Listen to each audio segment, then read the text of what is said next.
Hey, everybody, it is Dr. Vibe saying you're blessed, highly favored, a magnet for miracles and a solution for someone's problem. We got something new for Blab. I got my intro music flowing on the Blab, I think. If Joe, can you hear it, Charles?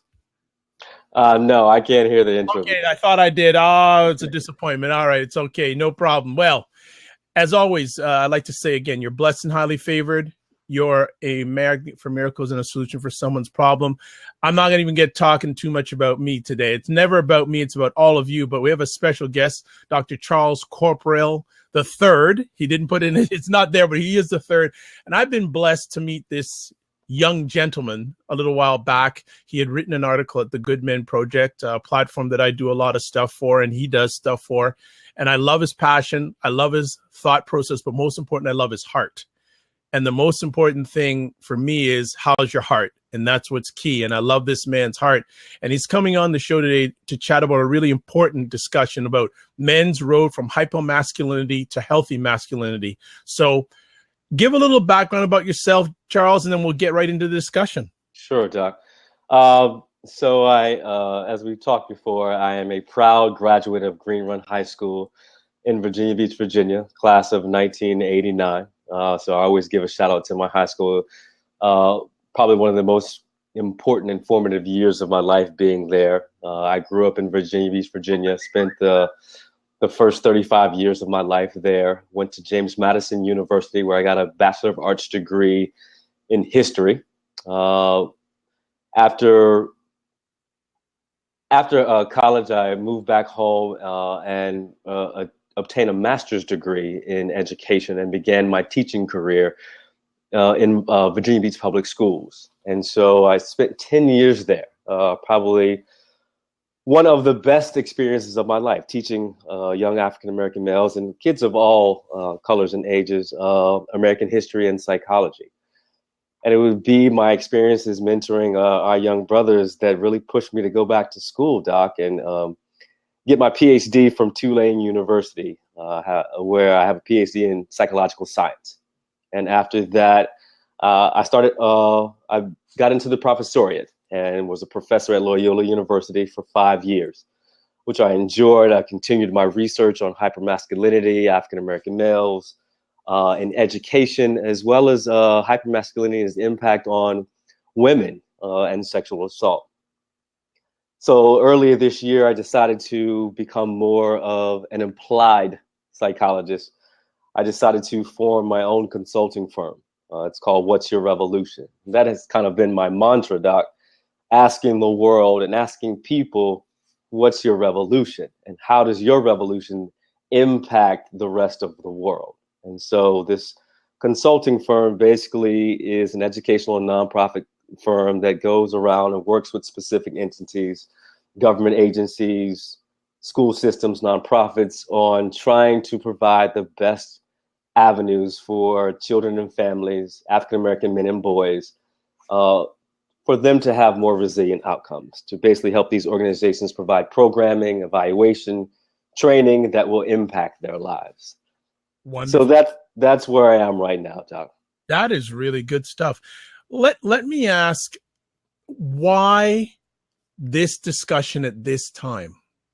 Why the importance of hypermasculinity? It is because I know you and I have known each other a little bit digitally. Right. I know it's always been a passion, but it seems that you've taken it to another level now. Well, it's interesting because I think there's a lot of conversation about hypermasculinity and how it's portrayed in our society, and then putting into context how we think of Black masculinity. And too often Black masculinity is associated with hypermasculinity. And so I want to move the conversation from hypermasculinity to healthy masculinity. And the interesting piece, let's dive back a little bit, Doc, is that I've spent the last 10 years studying hypermasculinity. And it's funny, when you're in grad school, people always ask you, why are you studying that? Why do you study that? And the joke is that research is me search.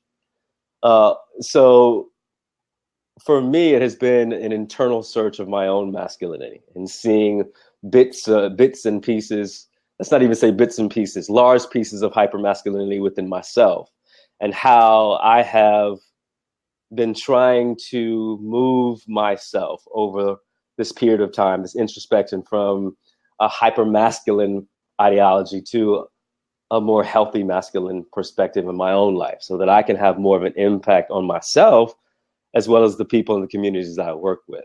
So that's why, and I think that is a conversation that many men, but particularly again in context, many Black men don't have. And so as I think about my impact on the world and my impact from a literary standpoint, is that I want to look at how men get from the struggles of their masculinity to a healthy place. So I just want to have the foundation laid. Do you want to focus specifically during our conversation on Black male masculinity? So I just want to make that clear. I would prefer that, Doc, if possible. No problem. So then let's take it from the foundation and build it up. Where are the origins of Black male masculinity? Where are their roots? Since you've had some time to look at this subject, where are some of the roots laid in the foundation for Black male masculinity? I think if we bring it to American Black male masculinity, I think the roots of it stem back to slavery. And I think that Black men back in slavery were emasculated. And so trying to formulate a masculinity here in American society has always been very challenging for African-American men. And so in that formulation, our masculinity has been subservient or attempted to be taken away from us because of the mentality of slavery. And so we saw how masculinity was portrayed, particularly in slavery, as the big African slave was then used with a stronger African-American female slave to then make a stronger race. But then when African-American men spoke out about the atrocity of slavery, they were then castrated or emasculated in such a form that how could we as men formulate a positive masculinity? Even now, as that, we have traversed historical context to look at how Black masculinity is seen as something as negative out in society. We see particularly how the brothers that you and I have had a conversation about, that there's a fear of Black masculinity.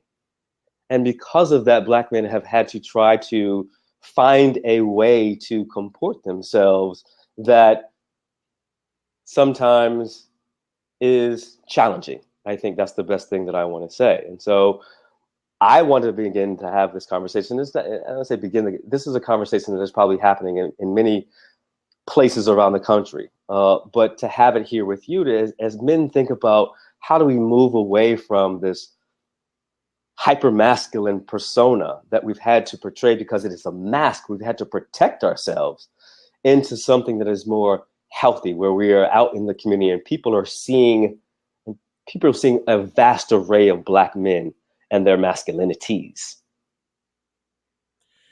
This is not an easy subject to tackle because one of the challenges that's been going on for so many years. You've laid the foundation that actually, here's a comment from Regeneration LBC saying, perhaps we have to live and toggle back and forth between two worlds, the mask, as you say. What are your thoughts on that? I truly believe in that. And that's one of the interesting pieces when we think about healthy masculinity. And some of the things that many of our brothers may have the inability to do is to toggle back and forth, is to understand that, and there may be some pushback because of this, because some might say that we need to sustain and we need to stay on one side of the fence. But to be successful in our current society, we must understand the depths of who we are, but how we interact with others. It was interesting. I was having a conversation with, I'll call her my mentor because she's kind of taken that role, strong Black female. And she was talking about the progression of my business. And she was giving me some ideas about the things that I should be really talking about. And she said that cross-racial masculinity was the topic, that maybe we needed to move past just black men and boys. That we needed to think about how we interact as men across these lines, because it is these cross-racial masculinities that are some of the reasons why we're seeing the atrocities happening to black men today, because men are not understanding how to get along and how to comport themselves as men with each other. Absolutely. I fully agree on that. I get that. I think both paths are needed. So share a little bit more with us on your thoughts on this, because in a few minutes I'm going to open up the seat, and I have a feeling that Regeneration LBC would like to join. And I see, the gentleman, Michael Couteau. This is very interesting. He's joined the conversation. Michael, Michael is a longtime person. I know he's actually a member of the government of Ontario. So to have him jumping on Beautiful. this, thank you for joining. Nice. Michael, if you want to jump in, no problem. But share some more thoughts on this, Charles. And then after this, I'm going to open up the chair officially. Okay. So what do you mean? What do you want me to share more thoughts on? Okay, you've laid the foundation. How has this either progressed or regressed throughout African American history?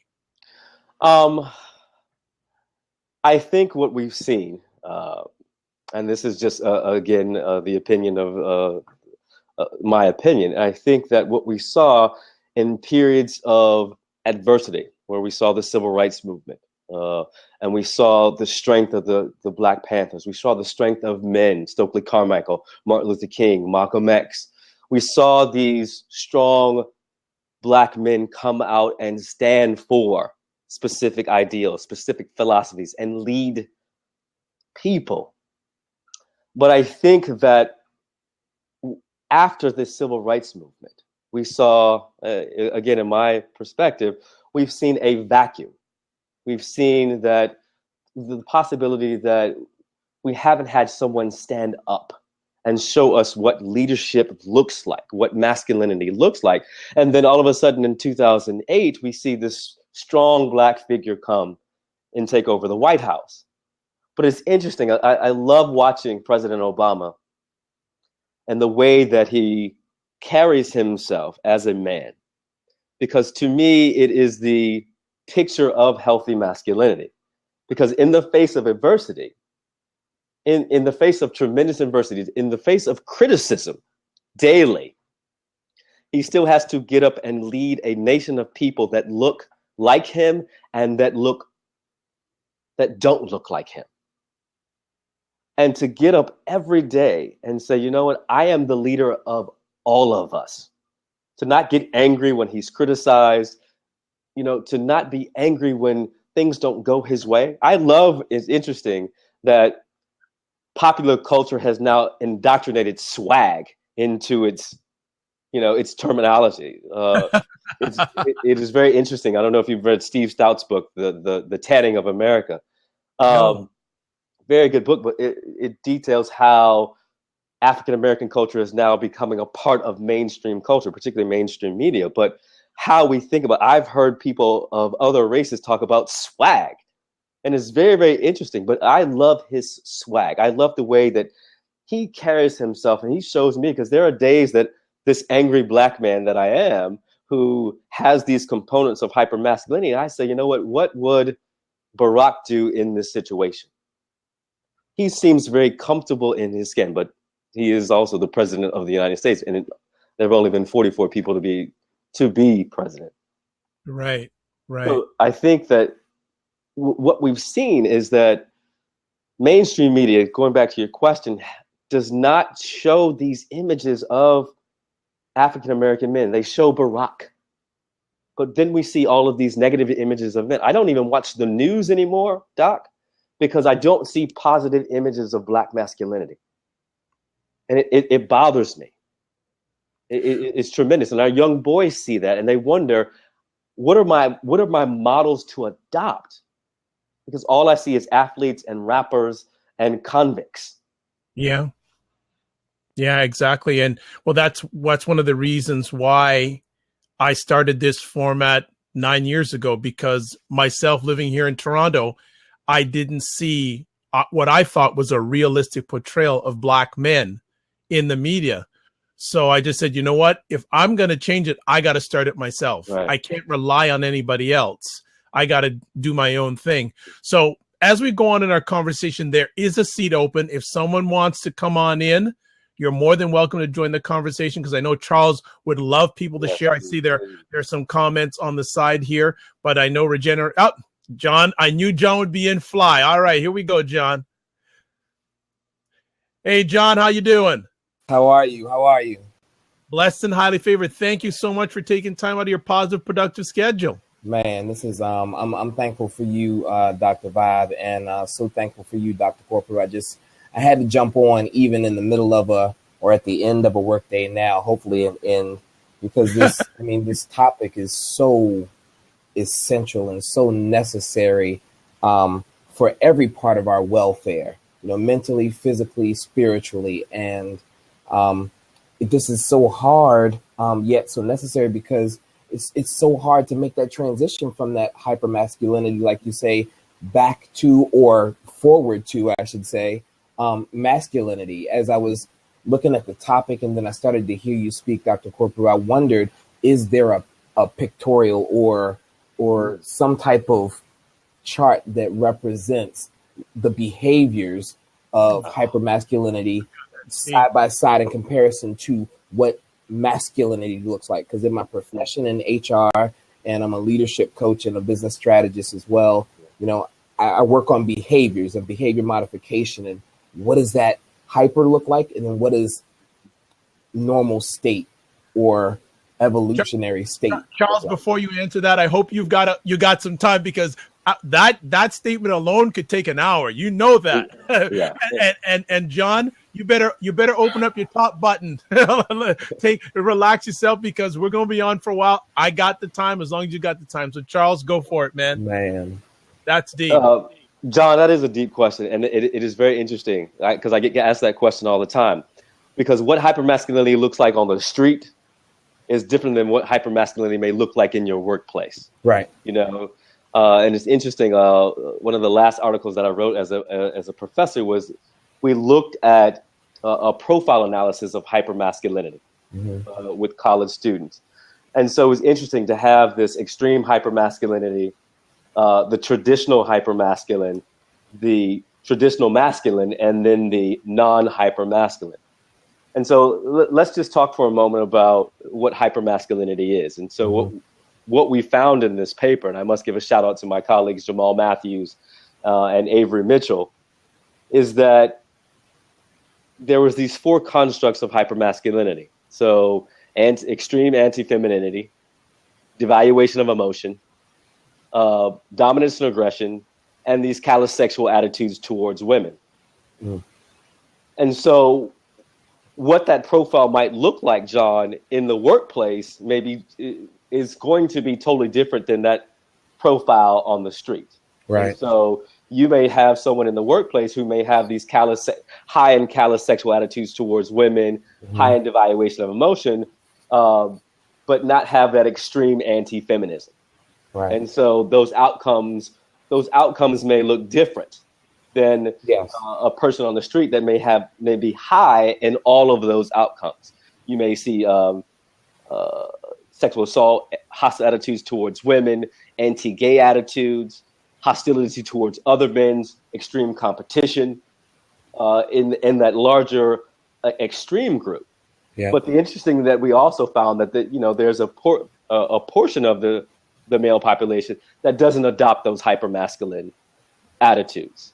So let's move to the other side of your question, and that is really a question that I've been thinking about myself: healthy masculinity, and looking at positive self-esteem, well-being.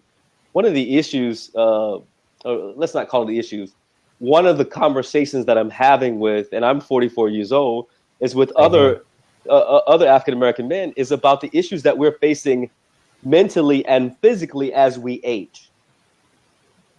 Oftentimes those conversations are not had, John, because we adopt that construct of devaluation of emotion, and so we don't talk about our mental health needs or our physical needs. and we look at the health disparities for men. We don't talk about the mental health disparities for men because men don't talk about mental health, but we do see the health disparities, diabetes, heart rate, high blood pressure, all of these things, lower life expectancy. And then if you add the variables of socioeconomic status, those even what the life expectancy. Compound. Yeah, exactly. They compound. And so, but you see this adoption of hypermasculinity. I don't need to go to the doctor. I don't need to have this conversation with my board because you know what? My blood pressure medicine, all right, is affecting my ability to have an erection, which is taken away from my manhood. So I don't comply, you know, with what. And so we see these things compounded. So my feeling is that we have to open up the conversation with men, with Black men, about what does healthy masculinity entail so we can live longer lives. Many of our young brothers are seeing men die, going to jail because they're killing each other because they can't handle or resolve minimal issues between themselves.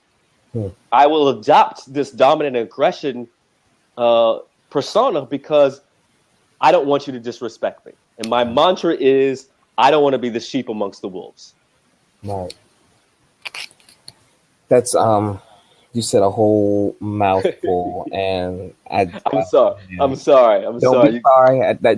This head is big for a reason. I can process it all, but it's just I'm proud of you just for tackling it, because this is a problem that takes generations to perhaps cure, if there's a cure. And I think there's multiple entry points to how we resolve this, the psychological aspect and the healthiness behind that. I think you got parenting that is a major key to get to the root of the problem. And I think you just got everyday living. And you were right. It's so profound that you said what hypermasculinity looks like on the street is different than what it looks like in my office building. I can still see traces, but you might not get all of the parts here in this office building. That was amazing. And, you know, we don't have to just put this in the context of Black men. The CEO may be hypermasculine. The white male CEO, you know, may comport himself in a hyper, but, you know, it may be for him, you know, that devaluation, that extortion, or those anti-feminine attitudes. You know, a good friend of mine is a woman who works in a very male-dominated, you know, medical field. Right. And she sees white men comport themselves that have these strong anti-feminine attitudes, that women, you know, are here to be seen and to be subservient. Yep. And she's a very, very powerful woman, very knowledgeable, but she is seen as someone who should be just seen because these men feel threatened. Exactly. They feel threatened by. Right. And so it was interesting. And I'll be quiet after this. When I was giving my interview at Loyola to get my job several years ago, one of the questions was, what do men do when they feel like their masculinity has been taken away? Wow. I want to hear the answer to this one. Well, the interesting thing is that we will increase our levels of masculinity. And too often, who do we increase that masculinity with? Women. And that becomes problematic. And so it was a very interesting thing that I had to think about over time, that emasculation leads to an increasing of masculinity, which has harmful effects. No doubt. And cyclical effects, I would imagine. Exactly. And we do that with each other. We do that because we have been thrown this ideology of masculinity that it is about power and power over others. Right. And so we have this dalliance with each other about power. And so we do things or have interactions with other men to try to subvert power or to gain power. Wow. And so those daily interactions. And so we forget sometimes that if I were to allow myself, and men hate this, to be vulnerable, to have those conversations, to leave power out of the conversation, out of the dynamic. Stop swearing. You know, where would we be? Right. Yeah. I said this in another one of Dr. Vibe's blabs. I said that we as children are we are taught to be physically vulnerable, but not mentally Yes. and spiritually and emotionally vulnerable. And that it's just a problem. We're not, I said it early on the sidelines, we're just not one person. And I think being able to toggle back and forth in between worlds and be a few different people, I think it has its advantages. But when you cannot find a oneness or a true identity, then we're lost. And that cycle happens over and over again. I think it's bad. Let me just ask Charles, and I know you wanted to focus on Black male masculinity, but you jumped into saying that the white male masculinity. How does this subject from your space, and I know you're not an expert on white masculinity, but from what you see, what are the similarities and what are the differences? That's an interesting thing. So, Doc, I am a gender researcher, so I look at masculinity as a whole.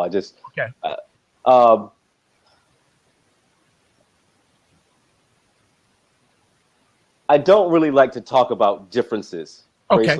I think that they are contextual. When I said I want to talk about this, I don't want to talk about racial differences. I think there are contexts, and that context is that the form of the context may come in socioeconomic status, education, and how the perception of power comes into play. Mm-hmm. And so if we think about this dynamic, the perception of power by white men and the perception of power by Black men comes down to, at least in my opinion, is the perception of privilege. There you go. You know, and so that privileged masculinity is something that says that I can walk into a room and I am powerful just because of my race. Yeah. The other is trying to gain that power.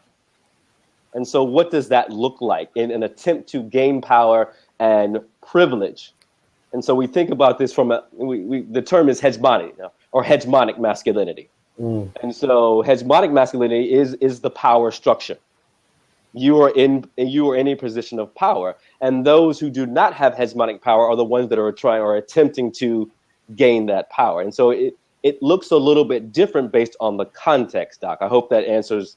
Absolutely. You know, I think you've handled it really well, because I know you didn't want to go on it too much, but I think you've handled it really well in your answer. So if you look in the African American community, hypermasculinity has been going on for years. Why hasn't there been why aren't there more people like you? Maybe that's the best way of putting it. Why aren't there more people like the people on here, the people on the side chat room? What do you think is the blockers? Well, let me say this, Doc. Not all African American men are hypermasculine. Understood, but for those that are, you know, but not only that they are, but also talking about this. Right. Well, talking about this, I think that's the big, because there are more men who are like us right now on this TV screen than we think. There are good fathers and husbands and partners, community members who are out, you know, mentoring the generations that are coming behind us. But I think that again, in my valued opinion, is that we are not seen. You know, we are not seen, and we are very rarely targeted to tell our story. And let's just dive into that for a second, Doc. Sure. Is that our stories are not the ones that are exciting. Not sexy. It's not sexy, John. It's not sexy. I grew up in a two-parent household. My father was an educator, a principal for 36 years. My mother was a reading specialist for 33 years. I went to good schools. They put me in spaces where they knew that I could be trained when racism hit, how to comport myself. They allowed me to have diverse friendships as I was growing up. So I was able to, my best friend was, one of my best friends was named James. He was white. My other best friend was named Robbie. He was black. I had a Jewish family that lived across the street. All right. I still go.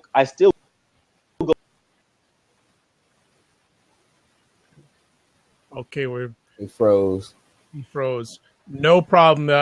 If you can refresh, Charles, refresh. Let's see. Oh, okay. You're still with us via audio. A story or something that provides a million followers. You know. Oh, we lost him. But he's still. Hello. You're still there, Charles. Why don't you refresh your screen? All righty. Let's see if we get you back in by refreshing your screen. Wow. Sorry you're not getting this on other shows on Blab, John. This is the way I've been rolling for years. So sorry to miss. I appreciate you, man. This is awesome. More to come. Okay, we're back. Go ahead, Charles. Continue. What was the last thing you heard? I was on a tangent, Doc. Just, you know what? Just wherever you feel like continuing, it'll be valued. Well, I just talked about how. Oh, your best friends. Your friends. Yeah. And so, best friend named James is white. Other best friend named Robbie was black. I had a Jewish family who lived across the street. You know, and so I grew up in a very diverse culture.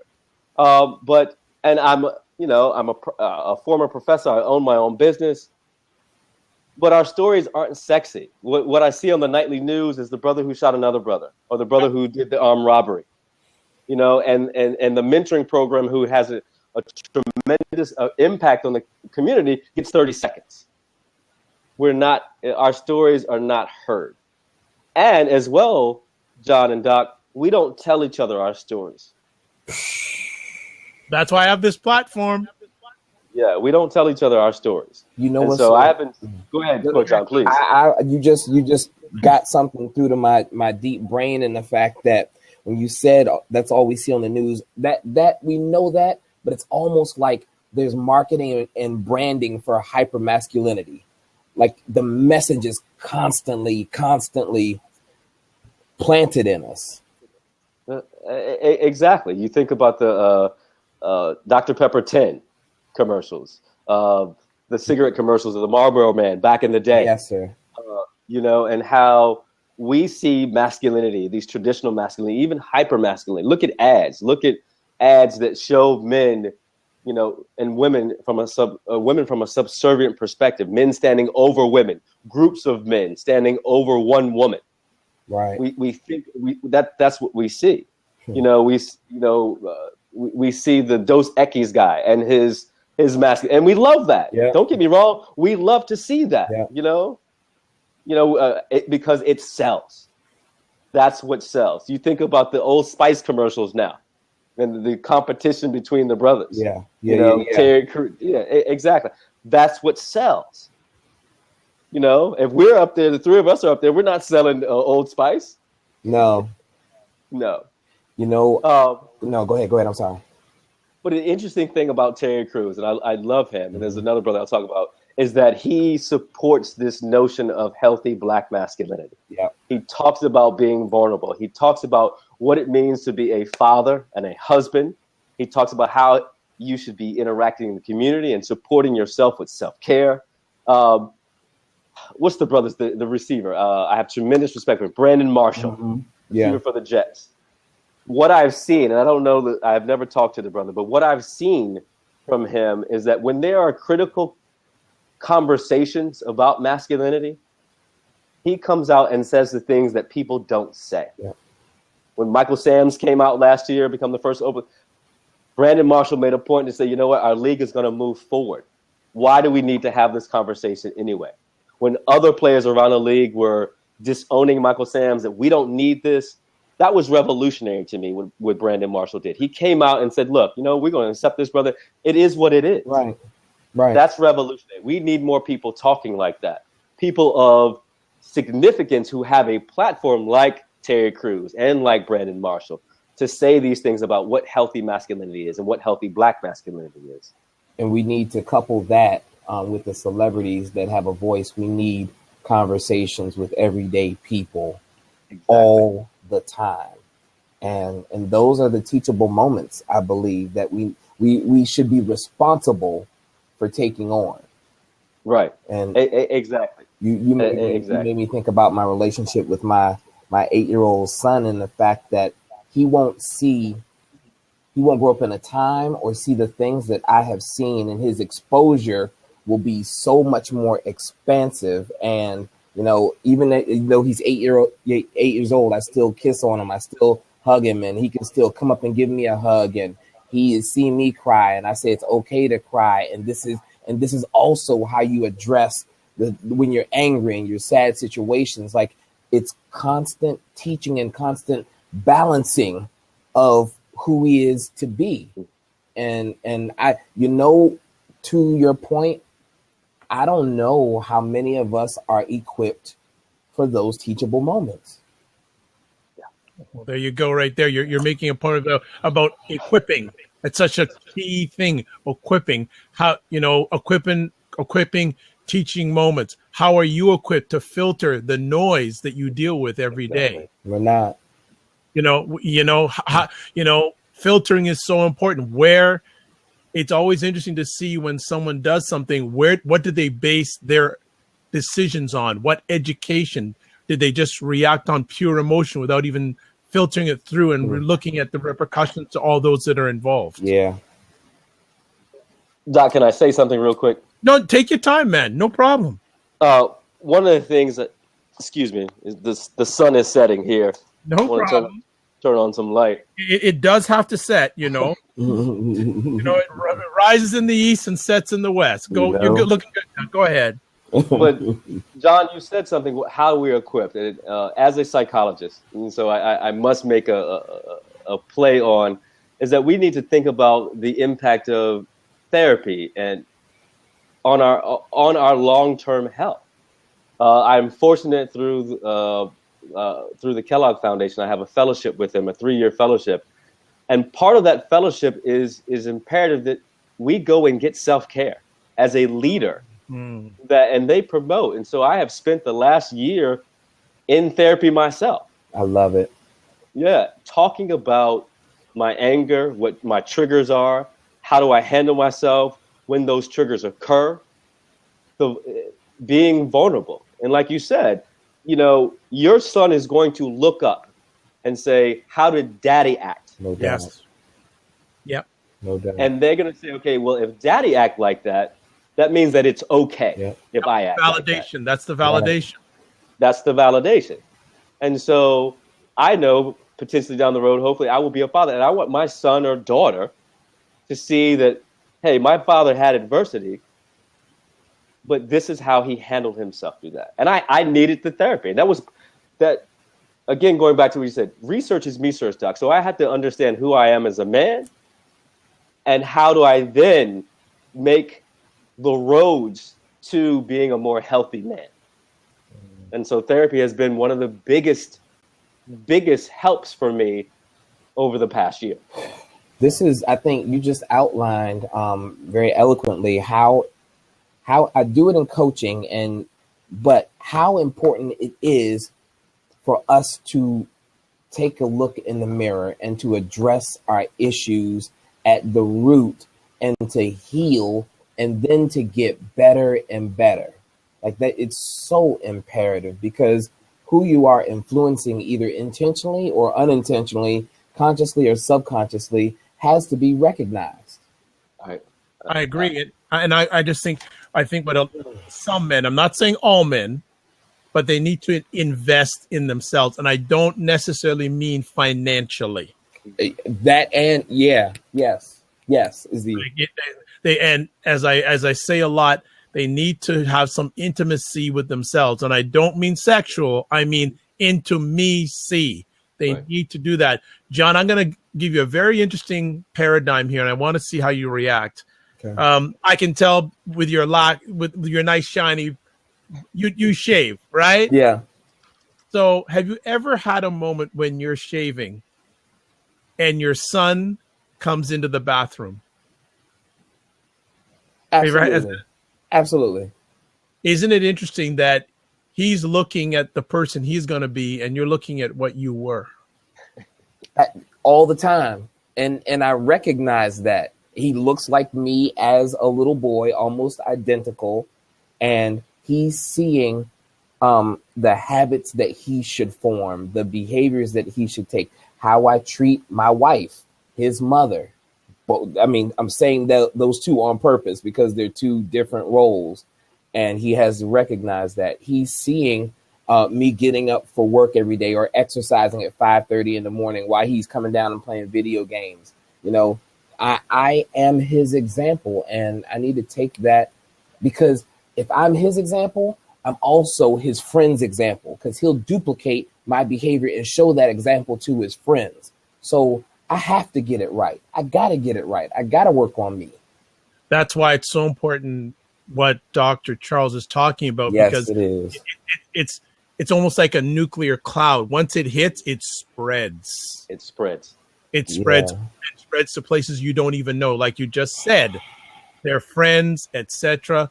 One of my, I consider him a mentor, a gentleman who's on with me every Tuesday night, Glenn Barker. I remember one of the first times I had him on my show, he says, we replicate what we emulate. And it's so true, especially in this hypermasculinity. It starts at a young age. Right. Yeah. It starts at a really young age. So that's why I wanted to share with you, and glad that I'm so pleased that you realize that whatever masculinity, non-masculinity you're doing with your son, and for men out there that have daughters, it's the same thing. Yeah. They're getting those messages too. We're not just talking about the effects of hypermasculinity at a young age with young boys. It's also with young women. That's true.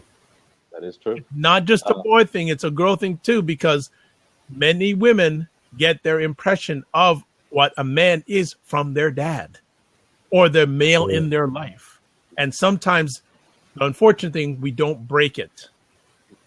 We would always say is that a father and a mother are a son and daughter's first girlfriend or boyfriend. Absolutely. Wow. I never heard that. That's good. That's good. Yeah, and so That's real. That's true.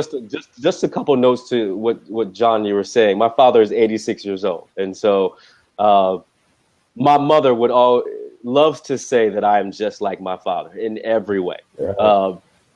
I have a lot of my mother's compassion, but I am Charles Corprew at its core. Right. And much of my own perceived hypermasculinity has come from watching my father being this strong man who had to deal with racism and adversity coming up, being the first African-American president of the Virginia Educational Association, traveling all across the country, doing massive resistance and, during the civil rights era. Wow. Seeing this very strong figure. Turning that around to see this 86-year-old man who now I come home and I still kiss him on his forehead.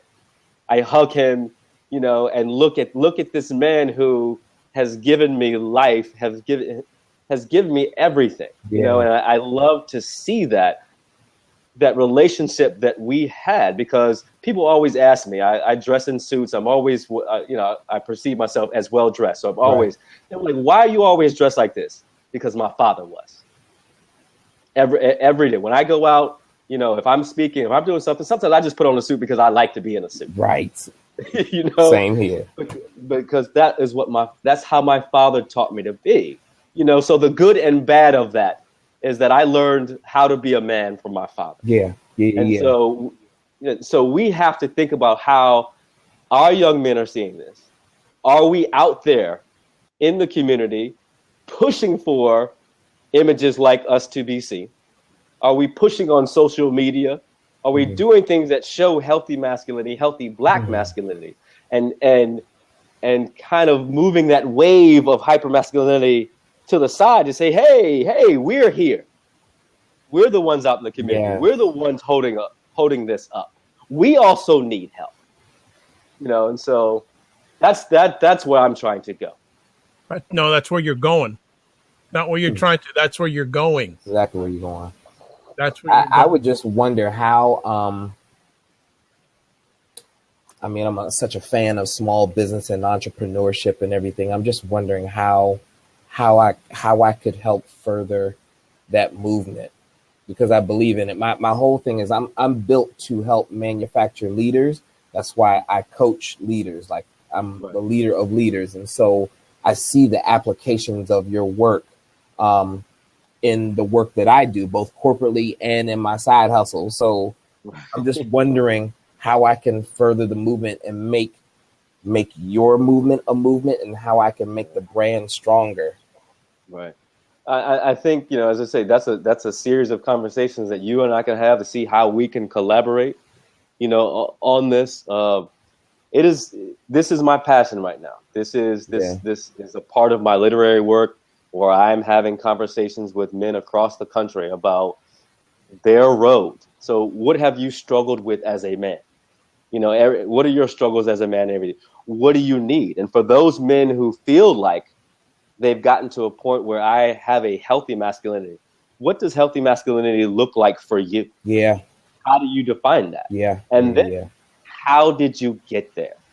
So I think it's a series of conversations that I want to have with men across the country.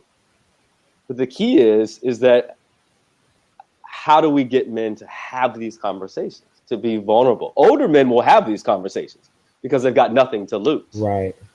But it is men our age, excuse me, you know, and younger that are really needing to have these conversations. You think about us as 40-year-old men and the things that we are dealing with. Right.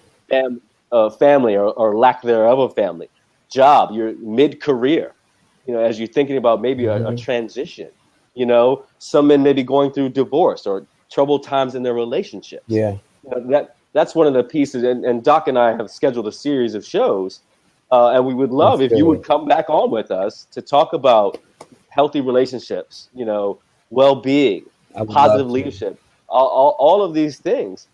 But I think we have to get men to talk about the struggles that they have as men, to be open and honest about that, and then to say, this is how I want to get there, and then to have these examples.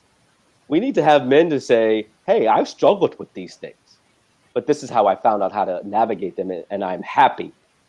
Because one of the things about happiness in men is that our depression looks like anger and violence and misogyny. Ooh. It's true. Yeah, that's what it looks like. I would say, Charles, the way that this can happen is one conversation at a time. Because one thing I've learned, especially with men, if one man sees a guy getting ahead, they want to know, how is that guy getting ahead? Yeah. You know, it's like that age-old thing, you know, if someone becomes an alcoholic, they didn't just become an alcoholic. They saw someone else who was drinking and they adapt. And that's why I do what I do. I just do one conversation at a time, you know, and one of the things that men have to get off their chest is that we were raised, especially probably by our pops, if we had fathers or mothers, never talk to strangers. But the funny thing is, before each one of us met, what were we? We were strangers. Right. And that's a part of that, is that building this network of men who are not strangers, Doc, who can have these can have these conversations. You know, building this network of men who are not strangers. Well, I'm committed to that. I've been committed. I am too, Doc. I've been committed to. I wouldn't have you on my show if you weren't. I didn't feel you're committed to that. That's the thing. Making men from strangers to brothers. Right.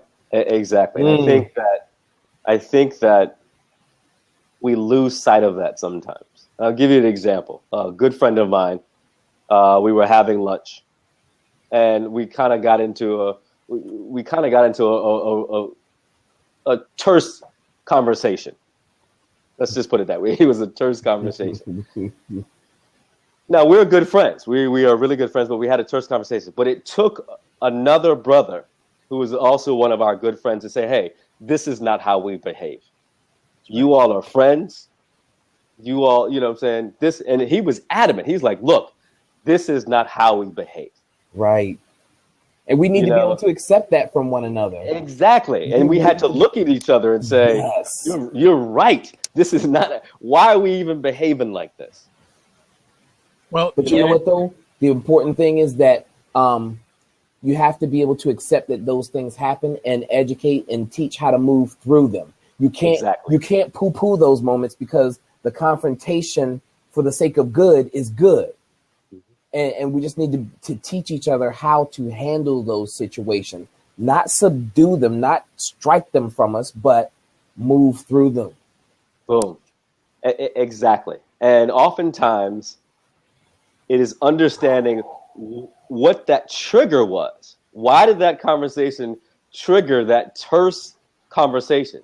Yeah. We don't allow ourselves to go deeper, or at least to say what that deeper dive is, why that triggered me. Oh my you know, and that's the thing. We have triggers, but those triggers are at the depths of who we are. Say so. You know, and then we have to recognize, why am I upset with this? Because he didn't say anything that should be, that warrants this type of conversation. Right. But it triggers something down. And then my response was something that triggered him. Your response was to the trigger. Exactly.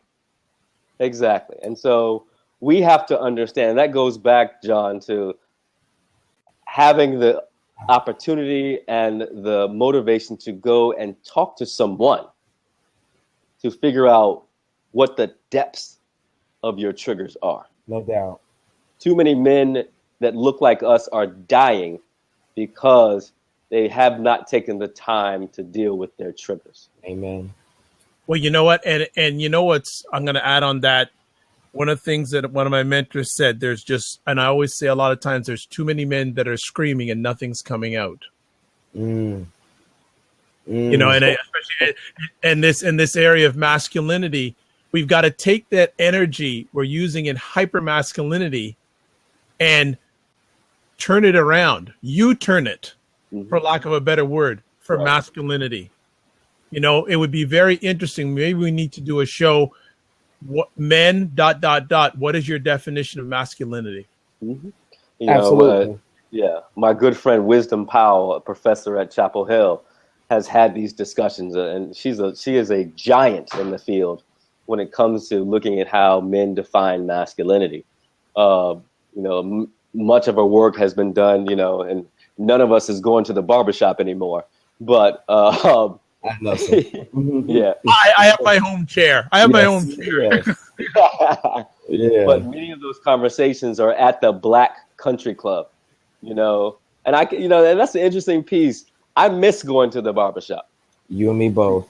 Yeah, those conversations were rich conversations about whatever was going on, and how, and you had a cadre of brothers who were diverse in socioeconomic status and life experience, who came together around and had conversation. That's real. We need to continue those conversations outside of the barbershop. Yeah. Absolutely. I fully agree. Look at this. Austin Go says we need to practice mindful breathing. I like that. Yeah. I like that take. That's very good. That's strong. Good comment. Good comment. Charles, anything else you want to add to our conversation? Doc, I just appreciate the opportunity. I know that we've scheduled a series, and I think that we've touched on some of the broader topic areas that you and I have discussed. You know, mental health, well-being, leadership, mentorship, fatherhood, all of those things that I think are characteristics of healthy masculinity going forward. So I think we've reached the goal of what we wanted this conversation, and John has brought an added richness to this conversation. So I think that, you know, we've started a conversation, and hopefully the people who are listening can then reach out to their followers and say, hey, there's a good conversation going on, and we can be a part of it. Well, you know, I agree. And I thank all the people that have stayed on for the conversation.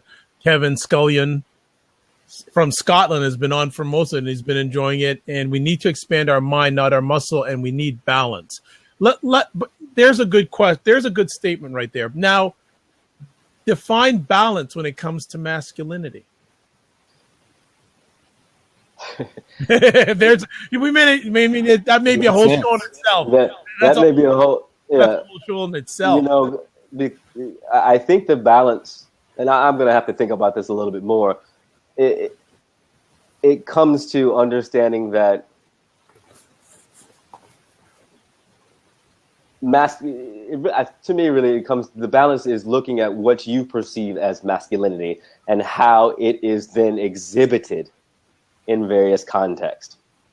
So I think that to me right now, and I'm going to have to think about this more fully, Doc. No problem. I like giving professors homework. I've had enough homework from professors, so it's time to pay back. I got you. But I think it's understanding how to comport yourself in the various contexts in which you reside in, at least for right now. Well, it's interesting. Austin Goes says the key to balance is to learn to be compassionate. I think probably said compassionate. Mm-hmm. So I think that certainly that and more. And right.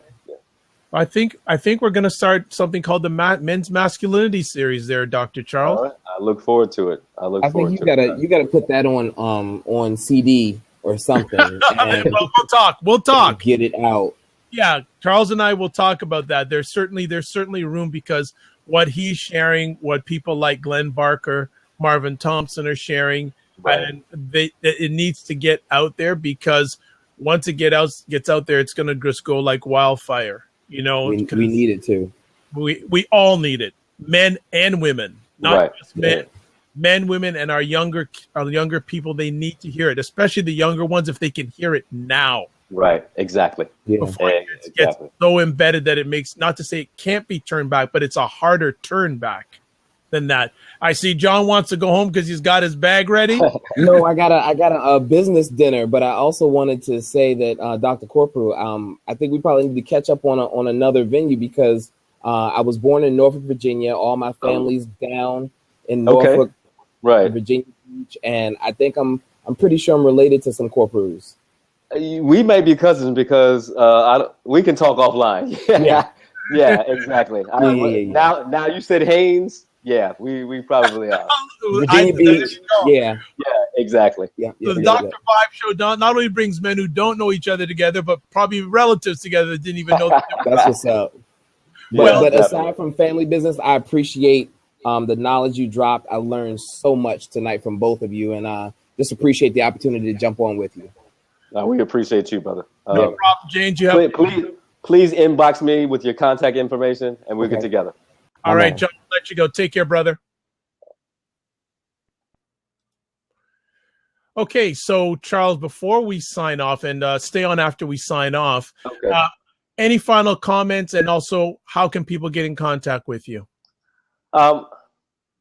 I think we have to continue this dialogue, Doc. I think this platform, this opportunity to really talk about men's road from hypermasculinity to healthy masculinity. I think that when we think of healthy masculinity, we usually put it in the context of violence and violence towards women. But I think that there's more of a conversation, and people are having this conversation, like the Healthy Masculinity Project. But I think that not enough people are hearing that, Doc, and that all of these items that we'll talk about over the next couple of weeks, I think are important for men to hear. You know, how do we get there? I think people want, in this society, they want to know. They want practical advice. They don't want to hear, instead of sitting and pontificating about what healthy masculinity is, they want to know, I feel this way. How do I get to this point? I want to be happy. I want to be happy with myself as a man. I don't want to have this comparison group where I go to the gym every day and say, I'm not man enough. I'm not like these guys. You got to be who you are. But how do I get there? So I think that we have to begin to think about these practical steps for men to own who they are. And this is how we get there. All right. If people want to touch base with you, how are the best ways to do that? So you can tweet me at Dr. Corprew. That's CORP. You can type it. You can actually type it in the chat on the side.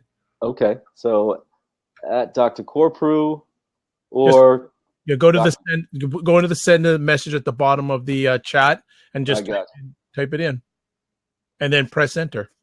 There we go. It's all there. There you go. All right. Fantastic. Well, this was another wonderful experience because this is another person I've brought from the family onto Blab, and they're not turning back for some reason, which is a good thing.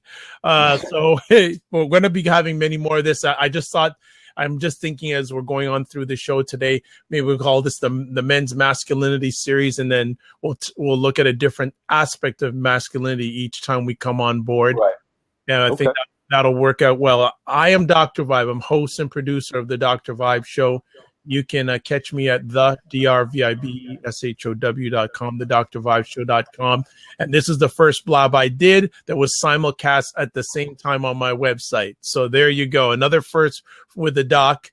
And you'll be able to see the replay, I'd say, on my website in a little bit. And also you can watch it on Blab. As always, and this always happens on Blab, people start jumping in as we're shutting down. So no problem. Catch the replay. Catch the replay. Thank you, John the businessman. Thank you for stopping by. You missed some good stuff, but that's what replays are for. If you want to touch base with me, you can catch me at on Twitter at drvibeshow.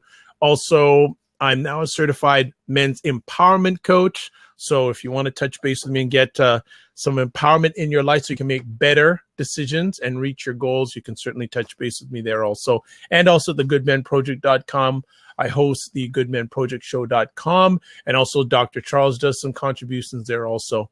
So as always, I like to say you're blessed and highly favored. You're a magnet for miracles. You're a solution for someone's problem. Thank you to everyone who stopped by tonight. Of course, John, we have Austin Go. Thank you so much. Hopefully you'll come back for some more of the conversations at PPP Insiders, at Amy Olson, at Royal Ferris. I'd like to shout out people who come on the show. Of course, at Couteau, Michael Couteau, member of government in Ontario, the province that I live in.